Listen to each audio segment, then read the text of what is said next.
kami mohon bantuan Roh Kudus-Mu untuk senantiasa mendampingi kami, agar kami dapat belajar dengan baik dan dapat bertanggung jawab, sehingga kami dapat menjadi orang yang lebih berkembang dan lebih berguna. Kami mohon berkat-Mu secara khusus untuk saat ini, agar kami dapat mengikuti pelajaran agama dengan hati terbuka, sehingga iman kami makin berkembang. Doa ini kami sampaikan kepadamu dengan perantara Kristus Tuhan kami. Amin. Dalam nama Bapa dan Putra dan Roh Kudus. Amin. Terima kasih untuk adik Angel. Kita tepuk tangan untuk Angel. Baik adik-adik, sebelum kita melanjutkan pelajaran kita, sekarang kita tepuk fokus bersama. Fokus. Melihat, mendengar, memahami, fokus, yes. Adik, terima kasih. Sebelum kita mulai pelajaran, mau cek dulu bagaimana tipe belajar yang adik-adik selama ini untuk memahami suatu materi atau pembelajaran tertentu. Yang tipenya mendengar saja, yang mendengar saja dia langsung mengerti dan memahami. Yang pertama berarti kamu perlu pendekatannya duduk berdekatan, silakan geser.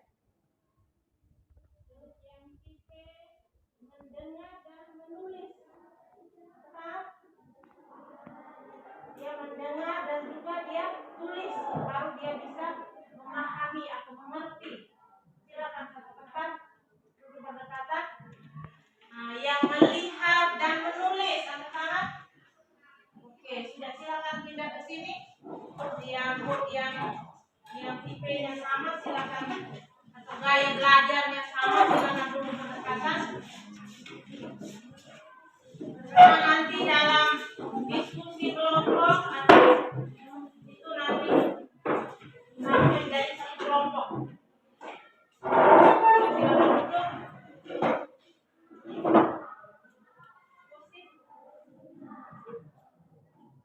Hari itu tipe belajar atau gaya belajar.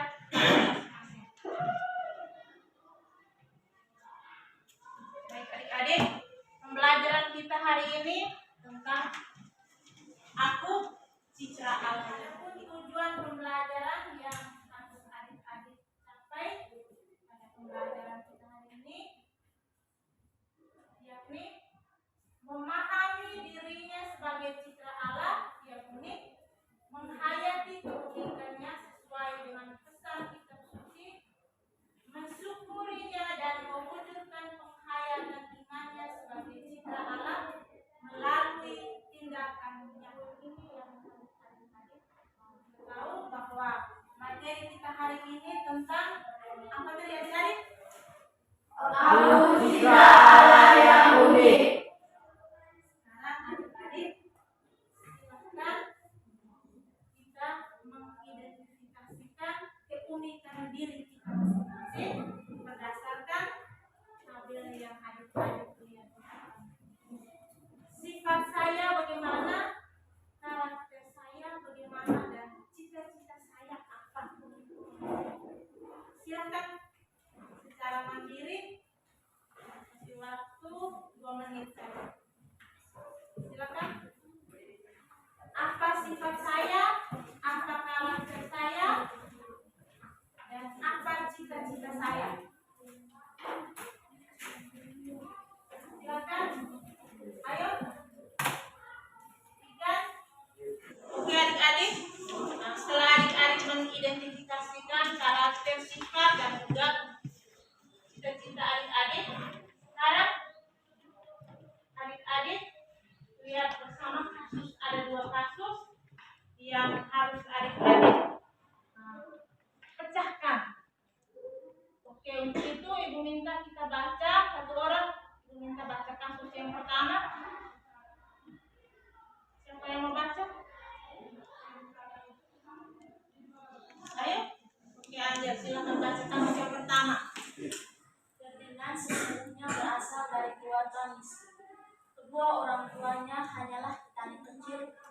penghasilannya pas-pasan. Tetapi karena takut tidak dihargai teman-temannya, ia memaksa orang tuanya untuk memberinya pakaian yang bermerek, bahkan menuntut uang jajan yang banyak. Oke, itu kasus yang pertama. Kasus yang kedua, siapa yang baca silakan. Ibu Minda Julia, oke. Maria itu sesungguhnya anak yang kaya. Nilai rapornya sejak SD selalu bagus. Tetapi setiap kali bercermin, ia merasa wajahnya tidak secantik teman-temannya. Pun pula merasa warna kulitnya terlalu gelap dibandingkan teman-teman. Itulah sebabnya di sekolah ia jarang bergaul dengan teman-temannya. Oke, dari dua kasus ini kita lihat bersama. Apa tanggapan kalian terhadap sikap Ferdinand bila Ferdinand itu teman satu kelasmu? Apa yang akan kalian lakukan?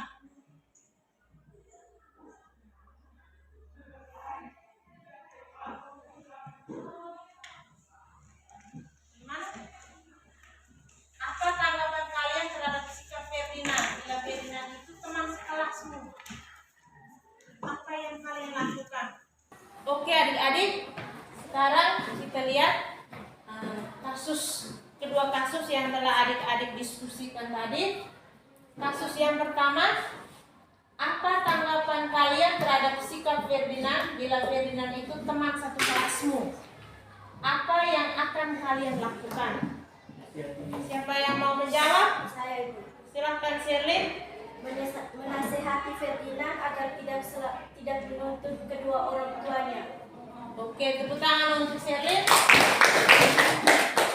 Kasus yang kedua, apa tanggapan kalian terhadap sikap Maria bila Maria itu teman satu kelasmu? Apa yang kalian lakukan terhadap dia? Silakan Angel. Menasihati Maria agar dia selalu bersyukur apa yang Tuhan sudah berikan. Oke, selalu bersyukur dengan apa yang ada, apa yang Tuhan sudah ciptakan. Tepuk tangan untuk Angel.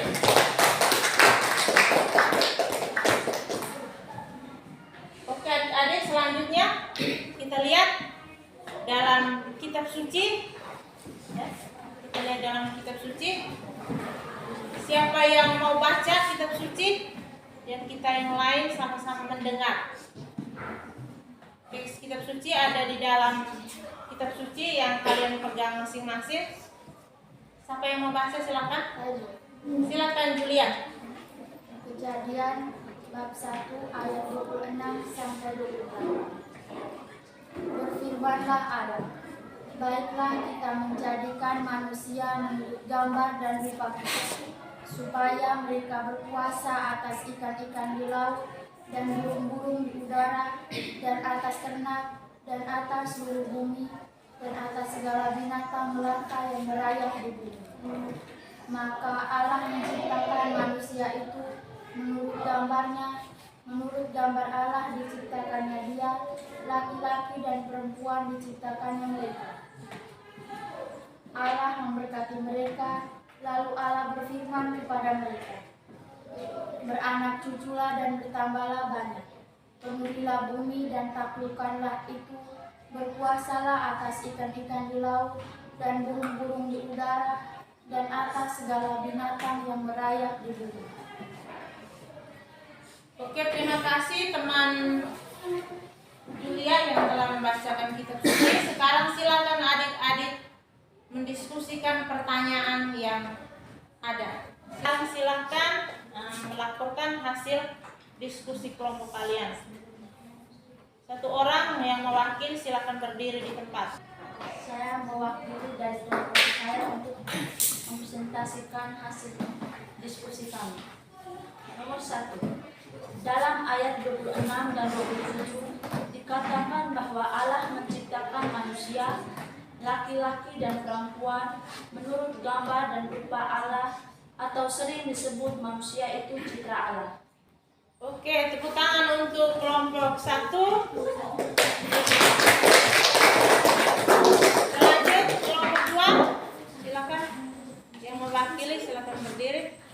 Jawab. Entah perempuan atau laki-laki, kalian memiliki martabat yang sangat luhur dibandingkan dengan ciptaan Allah lainnya. Allah menghendaki kalian bisa berkomunikasi dengannya dan menjadi partner kerja Allah dalam memelihara dan mengembangkan ciptaannya. Oke, tepuk tangan untuk kelompok 2. Selanjutnya kita dengar bersama peneguhan. Dalam kisah penciptaan dikatakan bahwa manusia baik perempuan maupun laki-laki diciptakan menurut gambar dan rupa Allah. Tetapi segambar dan serupa dengan Allah tersebut bukan dalam hal fisik jasmania, bukan dalam hal badan, sebab Allah adalah roh. Manusia serupa dan segambar dengan Allah terutama dalam pikiran dan kehendak. Pikiran dan kehendak Allah itu kasih yang tertuju demi keselamatan dan kebahagiaan manusia dan seluruh ciptaannya. Sejauh terlukis dalam kitab suci yang kita dengar tadi, istilah segambar dan serupa Allah itu tidak ditujukan kepada semua ciptaan Allah. Refleksikan pelajaran kita. Tak ada manusia yang terlahir sempurna. Jangan kau sesali segala yang telah terjadi. Kita pasti